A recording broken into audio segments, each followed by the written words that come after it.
حضرات محترم،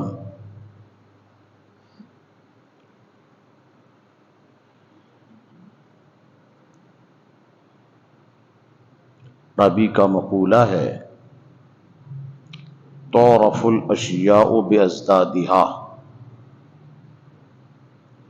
چیزوں کو ان کی ضدوں سے پہچانا جاتا ہے۔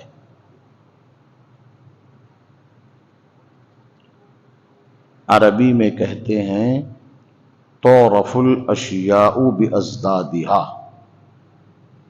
چیزوں کو ان کی ضدوں سے پہچانا جاتا ہے۔ ممکن ہے کہ اس کو آپ نہ سمجھے ہوں،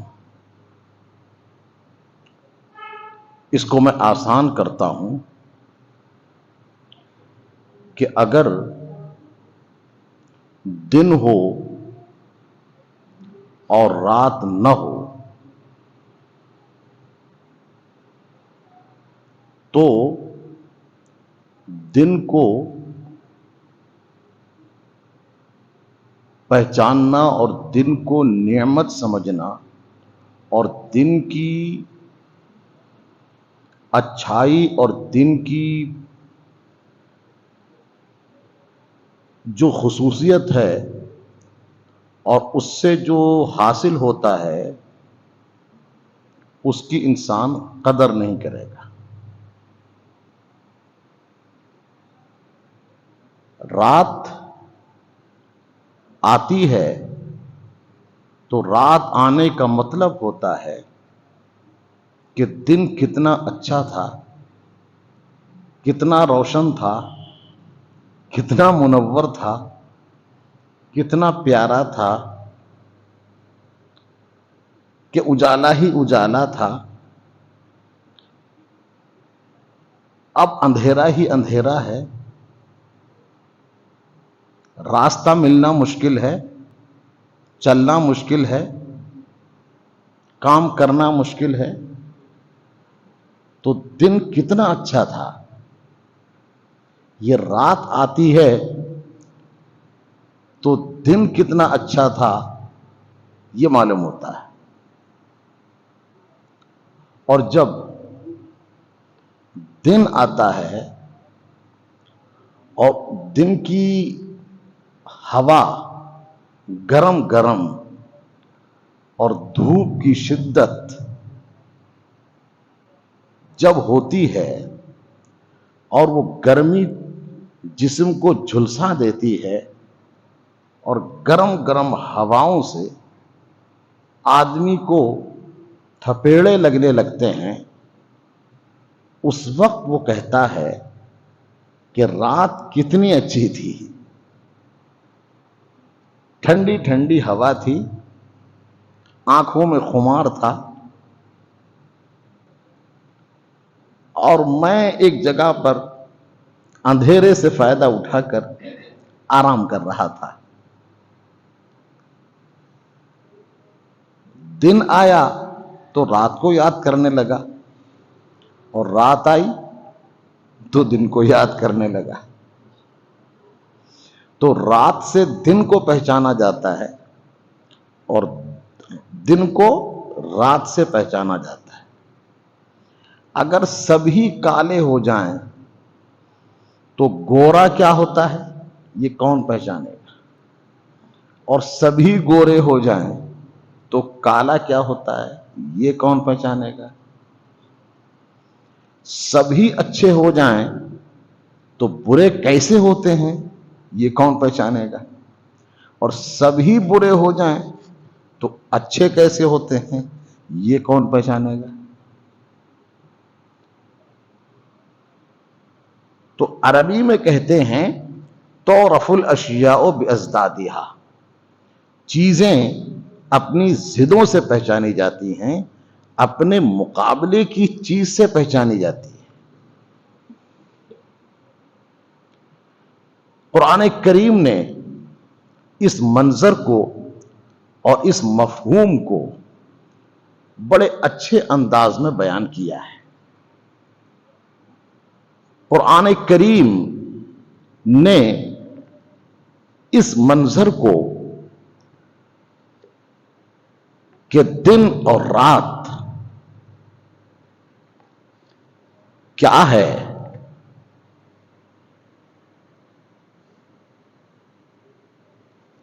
اور اس کی حقیقت کیا ہے، اس کے بارے میں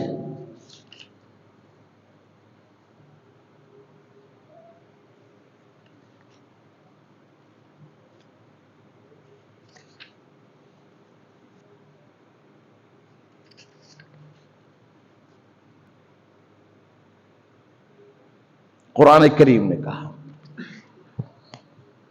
میں آپ کو آیت سناتا ہوں. قل ارأيتم ان جعل الله عليكم الليل سرمدا الى يوم القيامة من اله غير الله يأتيكم بضياء افلا تسمعون.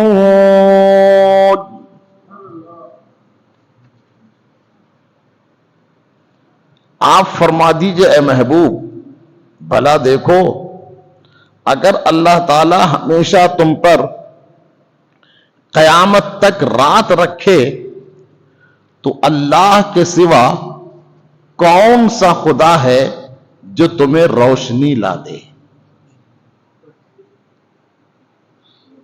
کیا تم سنتے نہیں، غور کرتے نہیں؟ اور پھر قرآن کہتا ہے قل ارأيتم ان جعل الله عليكم النهار سرمدا الى يوم القيامة من اله غير الله يأتيكم بليل تسكنون فيه افلا تبصرون.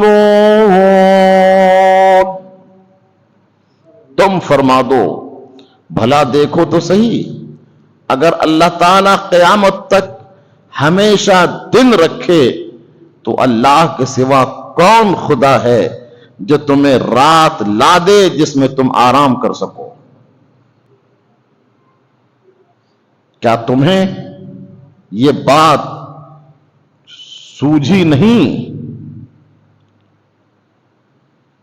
اور پھر قرآن کہتا ہے وَمِن رَحْمَتِهِ جَعَلَ لَكُمُ اللَّيْلَ وَالنَّهَارَ لِتَسْكُنُوا فِيهِ وَلِتَبْتَغُوا مِن فَضْلِهِ وَلَعَلَّكُمْ تَشْكُرُونَ. سبحان اللہ. اس کی رحمت ہے جس نے تمہارے لیے دن بنائے اور رات بنائی. رات اس لیے بنائی کہ تم آرام کر سکو، اور دن اس لیے بنایا کہ روزی کو تلاش کر سکو.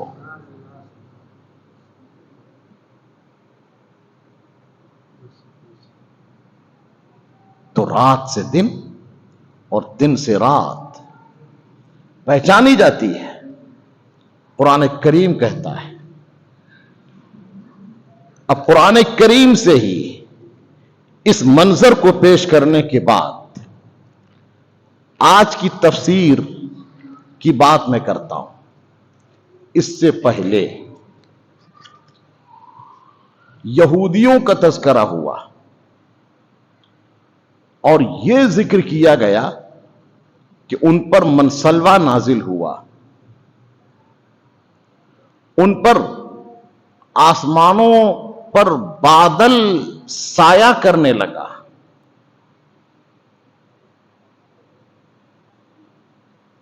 ان کے لیے پتھر سے پانی کے 12 چشمے جاری ہو گئے. کس کے لیے؟ یہودیوں کے لیے، بنی اسرائیل کے لیے. پھر بھی انہوں نے اللہ تعالی کی نافرمانی کی. حضرت موسیٰ علیہ السلام جیسے اولو العزم نبی اور اولو المرتبت رسول، ان کو انہوں نے جھٹلایا، اور ان یہودیوں نے، اسرائیلیوں نے ان نبیوں کو شہید کیا. قرآن کہتا ہے وَيَقْتُلُونَ النَّبِيِّينَ بِغَيْرِ الْحَقِّ ذَلِكَ بِمَا عَصَوْا وَكَانُوا يَعْتَدُونَ. یہ ایسے تھے کہ جنہوں نے نبیوں کو شہید کیا. ان نبیوں میں خصوصاً حضرت زکریا علیہ الصلاۃ والسلام اور حضرت یحییٰ علیہ الصلاۃ والسلام کو شہید کیا.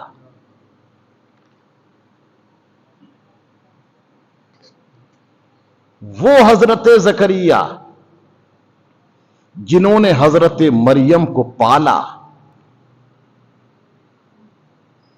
وہ حضرت یحییٰ جن پر اللہ تعالی نے حضرت یحییٰ کا معاملہ یہ ہے کہ ارشاد فرمایا کہ پوری دنیا میں جو بچہ پیدا ہوتا ہے اس کا نام اس کے ماں باپ رکھتے ہیں، لیکن یحییٰ نام ہم نے رکھا ہے. اِنَّا نُبَشِّرُكَ بِغُلَامٍ اسْمُهُ يَحْيَىٰ لَمْ نَجْعَل لَّهُ مِن قَبْلُ سَمِيًّا. اے زکریا، ہم بشارت دیتے ہیں تم کو کہ بڑھاپے میں ہم تم کو اولاد دیں گے جن کا نام یحییٰ ہوگا. پیدا ہونے سے پہلے ہی نام بھی اللہ نے بتا دیا. اور وہ یحییٰ کتنے اولو العزم پیغمبر، کتنے اولو العزم،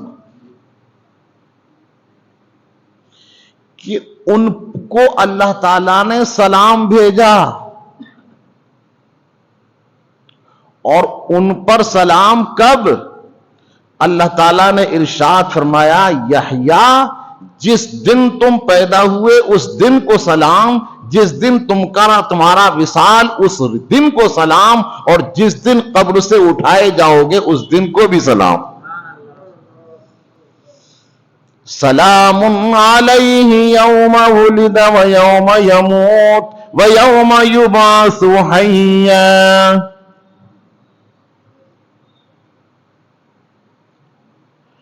حضرت زکریا کو سلام ہی نہیں، حضرت یحییٰ کو سلام ہی نہیں، حضرت یحییٰ کو سلام، بلکہ اس وقت کو سلام جس وقت میں حضرت یحییٰ پیدا ہوئے، اس وقت کو سلام جس وقت میں حضرت یحییٰ کا وصال، اس وقت کو سلام جب حضرت یحییٰ قبر سے اٹھائے جائیں.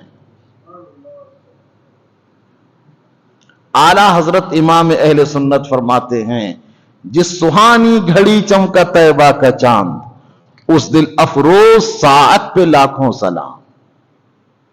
اسی آیت کریمہ کی تفسیر ہے. اس وقت کو سلام جس وقت میں اللہ کے نبی پیدا ہوئے. باہر صورت ہم کو یہ بتانا ہے کہ جن یہودیوں نے، جن اسرائیلیوں نے اللہ کی نعمتوں کی ناقدری کی، نبیوں کو ستایا اور بعض نبیوں کو شہید کر دیا، وہ کیا کبھی مسلمانوں کے ہمدرد ہو سکتے ہیں؟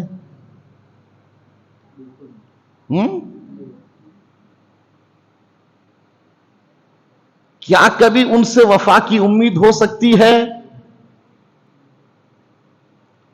اور یہ عرب اسرائیل سے دوستی کر رہے ہیں. ہم کو ہے ان سے وفا کی امید، جو نہیں جانتے وفا کیا ہے.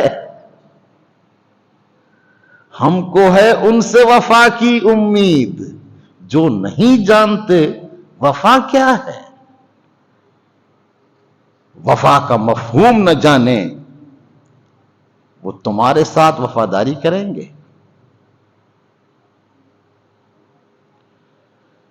قرآن کریم میں یہودیوں کو بار بار ان کا ذکر کیا گیا ہے. اتنے بدترین لوگ. آج کی تفسیر میں جو ہم بتانا چاہتے ہیں، اور اس کو بتانے سے پہلے جو ہم نے کہا کہ کالے سے گورا اور گورے سے کالا، دن سے رات اور رات سے دن پہچانا جاتا ہے. اب آئیے اللہ تعالیٰ نے ان کا تذکرہ پہلے کیا جو بدتر گزرے، اب ان کا ذکر ہوتا ہے جو سب سے بہتر ہیں. بہتر.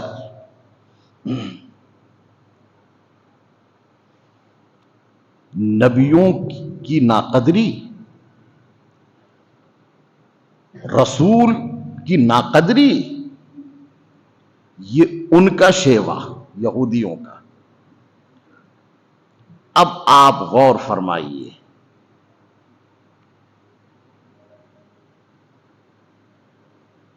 بہترین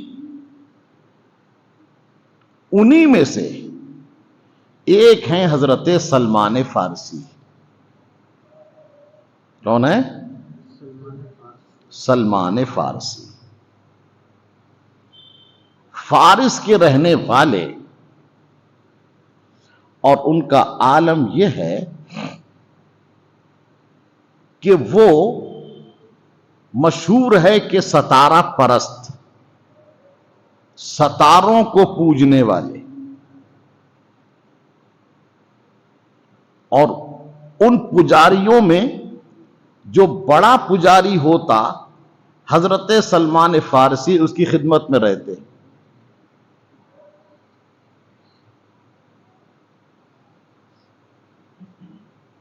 کس لیے؟ کہ یہ مذہبی پیشوا ہے.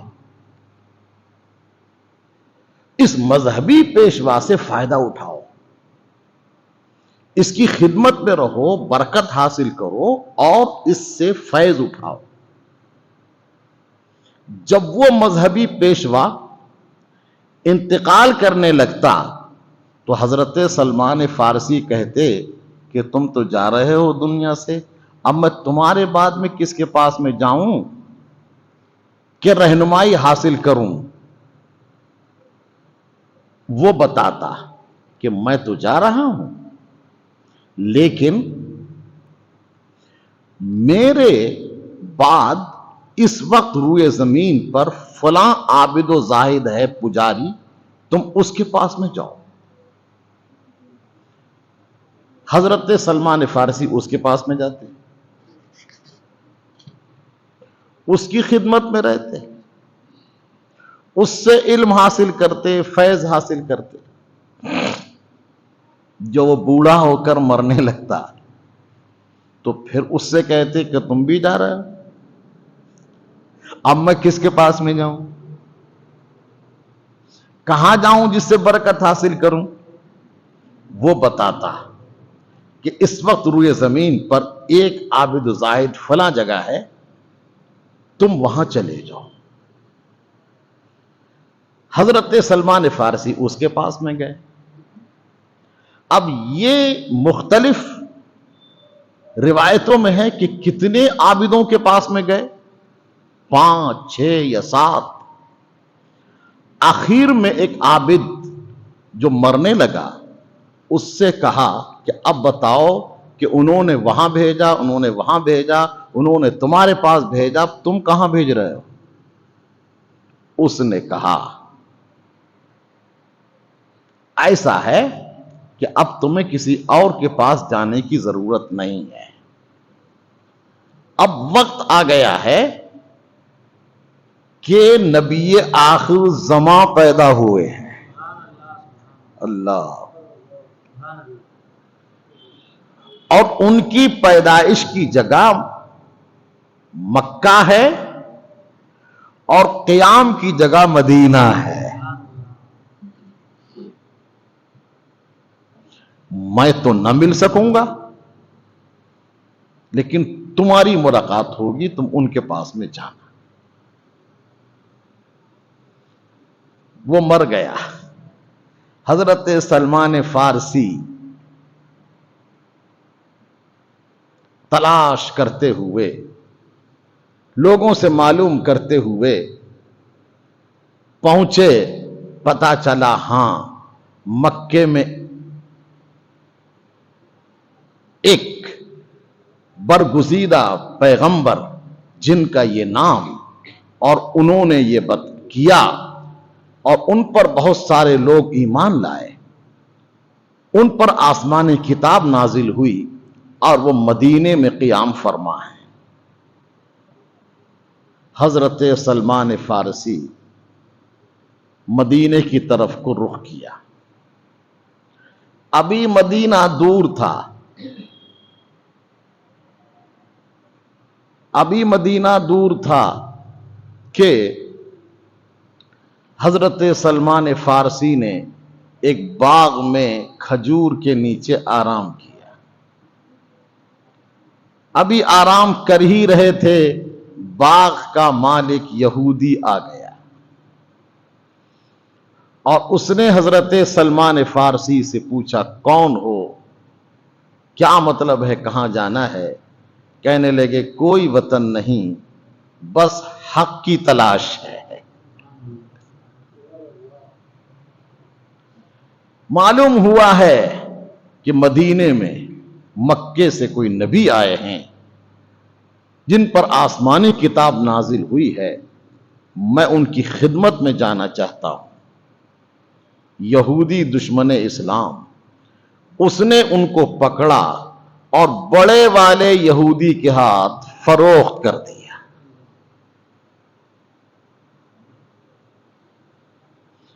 حضرت سلمان فارسی فروخت ہو گئے، غلام بن گئے یہودی کے،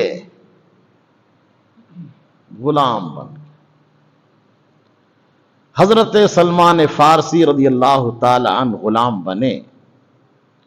اب ادھر غلام بنے، ادھر دل میں تڑپ کہ میں نبی آخر الزمان کی خدمت میں کیسے جاؤں۔ بالآخر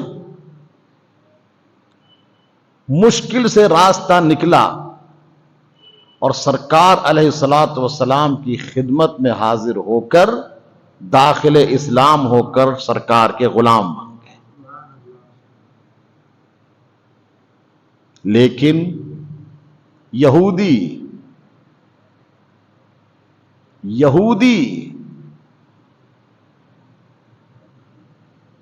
اس کی غلامی میں بھی رہے۔ سارا دن غلامی کرتے یہودی کی، رات ہوتی یا کوئی وقت نکلتا تو سرکار کی خدمت میں آ جاتے۔ دل تو سرکار کو دے ہی چکے تھے۔ سلمان فارسی نے یہودی سے کہا کیا کوئی صورت ہے کہ تم مجھے آزاد کرو؟ یہودی نے کہا کہ 2 شرطیں ہیں، وہ 2 شرطیں پوری کر دو، میں تم کو آزاد کر دوں گا۔ حضرت سلمان فارسی نے کہا وہ کیا ہے؟ تو مجھے یاد نہیں کہ کتنا سونا اس نے طلب کیا، اتنا سونا لا کر دے دو۔ دوسری شرط یہ ہے کہ میری زمین ہے، اس زمین میں تم کھجور کے باغ لگاؤ، اور کھجور کے پیڑ لگانے کے بعد جب وہ کھجور کے پیڑ بڑے ہو جائیں اور تم ان کی نگرانی کرو اور دیکھ بھال کرو، اور جب وہ کھجور کے درخت بڑے ہو جائیں 500 درخت لگاؤ، 1-2 بھی نہیں، کتنے؟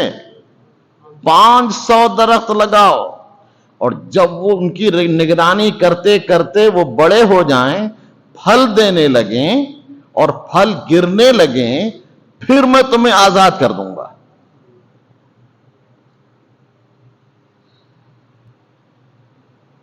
موجودہ یہودیوں کو دیکھیے آپ، اور ان کی تاریخ دیکھیے، اور ان کی دشمنی دیکھیے. سرکار علیہ الصلوۃ والسلام کے اس سچے غلام کو آزاد کرنا یہ ان کے لیے اس کے لیے مشکل تھا. نہ وہ شرطیں پوری کریں گے اور نہ یہ آزاد ہوں گے. سرکار علیہ الصلوۃ والسلام سے عرض کیا سلمان فارسی نے.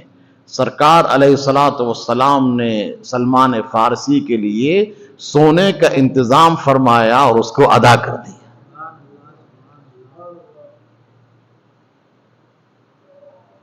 اللہ اکبر. اب دوسری شرط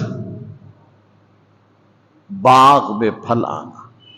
آقا کائنات صلی اللہ علیہ وآلہ آلہ وسلم تشریف لائے اور آپ نے فرمایا سونا اس کو دے دو اور دوسری شرط بھی کہہ دو کہ جب یہ شرط پوری ہو جائے تو تمہیں آزاد کرنا ہوگا. لہذا چلو. سرکار نے صحابہ کو لیا اور اپنے دستے مبارک سے اس کی زمین پر 500 پیڑ لگائے. صحابہ نے لگائے, سرکار نے لگائے, اور سرکار نے پیڑ لگائے. وہ جیسے ہی لگائے ایک دن میں ہی یا زیادہ 3 دن میں ان کا عالم یہ ہوا کہ بڑے ہوئے اور پکے اور وہ کھجوریں گرنے لگی. حضرت سلمان فارسی آزاد ہو گئے. تو وہ سلمان فارسی کا باغ مشہور تھا, مشہور ہے, اور سن 2000 میں کھجور کے تنے ہم نے بھی دیکھے جی. اور یہ جو اجوا کھجور ہے مشہور ہے کہ وہی سرکار کے دستے مبارک سے لگا ہوا ہے. حضرت سلمان فارسی سرکار علیہ الصلوۃ والسلام کے وہ صحابی ہیں کہ آپ جانتے ہیں کہ پنجتن پاک میں اہل بیت میں کون ہے؟ اہل بیت سے مراد کون ہے؟ امام حسن, امام حسین اور حضرت علی اور فاطمہ. ٹھیک ہے, یہی ہے نا اہل بیت. تو اہل بیت میں یہ لوگ ہیں, دوسرے بڑے بڑے صحابہ بھی نہیں ہیں. اور سرکار علیہ الصلوۃ والسلام اپنے اہل بیت کے لیے دعا کر رہے تھے. تو حضرت سلمان نے کہا آقا میں بھی تو ہوں. میرے سرکار نے فرمایا سلمان تم بھی اہل بیت میں ہو. اللہ اکبر. فرمایا سلمان من اہلی بیتی, سلمان تم میرے اہل بیت میں شامل ہو. یعنی امام حسن کے ساتھ, امام حسین کے ساتھ, خاتون جنت کے ساتھ.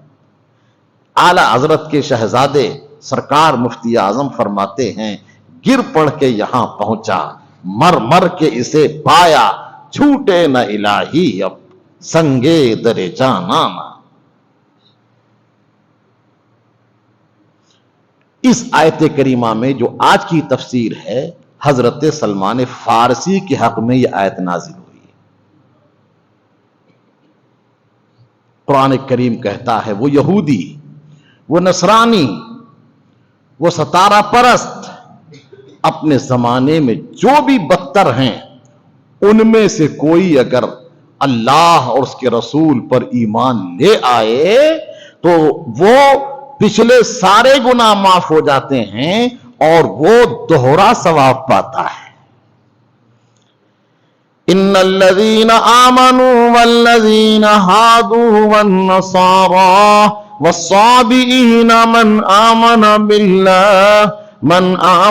بالله واليوم الآخر, بے شک وہ جو ایمان لائے, والذین ہادوا والنصارى, اور جو یہودی رہے اور نصرانی رہے اپنے زمانے میں، والصابئین اور ستاروں کو پوجنے والے رہے اپنے زمانے میں، من آمن منہم باللہ والیوم الآخر، ان میں سے اگر کوئی اللہ پر اور یوم آخرت پر ایمان لے آئے، وعمل صالحا اور نیک عمل کرنے لگے، فلا خوف علیہم ولا هم يحزنون، تو ان کے لیے کوئی خوف نہیں ہے اور ان کے لیے کوئی رنج نہیں ہے۔ اس آیت کریمہ میں کس کا ذکر کیا گیا؟ حضرت سلمان فارسی کا، اور اس سے پہلے ذکر کیا گیا یہودیوں کا۔ تو قرآن کریم بدتر لوگوں کو بھی یاد دلاتا ہے اور بہتر لوگوں کو بھی یاد دلاتا ہے، جو مردود ہیں ان کا بھی ذکر کرتا ہے اور جو محبوب ہیں ان کا بھی ذکر کرتا ہے۔ کیوں؟ مردودوں سے دور رہو اور محبوبوں کی صحبت میں رہو۔ مردود کی مردودیت سے عبرت حاصل کرو اور محبوب کی وفاداری سے تم سبق حاصل کرو اور اس جیسے بننے کی کوشش کرو۔ اللہ تعالی اپنے کرم سے قرآن کریم نے جو فرمایا اس کے مطابق ہمیں اس کے ان بندوں سے جن پر عذاب نازل ہوا اور جن کو اللہ تعالیٰ نے مردود کہا، مغضوب کہا، گمراہ کہا، بدتر کہا، اللہ تعالیٰ ان سے دور رہنے کی توفیق عطا فرمائے، اور جن کو محبوب کہا اللہ تعالیٰ ان کی محبت سے کو اپنے دل میں بسانے کی ہم کو اور آپ کو توفیق رفیق عطا فرمائے۔ وما علینا الا البلاغ المبین، وآخر دعوانا ان الحمد للہ رب العالمین۔